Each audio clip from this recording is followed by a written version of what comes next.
Masyado naboboring si Juan at uwing-uwi na siya sa klase niya.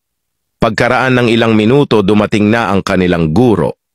Sabi ng guro, magtatanong ako at ang unang makakasagot ay mauuna ng umuwi. Ang saya-saya ni Juan. Sa isip niya kapag makasagot siya ay mauuna na siyang makakauwi. Nagtanong ang guro. Ang tanong?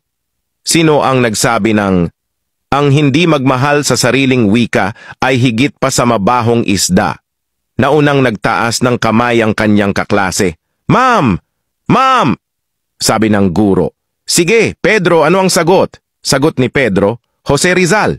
Ma'am! Sabi ng guro. Correct! Sige, Pedro, makakauwi ka na. Banas na banas si Juan dahil naunahan siya ni Pedro. Nagtanong ulit ang guro. Sino ang nagsabi ng we shall make this nation great again? Naunahan na naman ng kanyang kaklase si Juan. Ma'am! Ma'am! Si President Ferdinand E. Marcos Sr.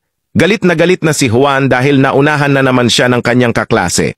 Tama ka, Simon! Sabi ng guro pagtalikod ng guro ni Juan sumigaw si Juan. Mga bobo!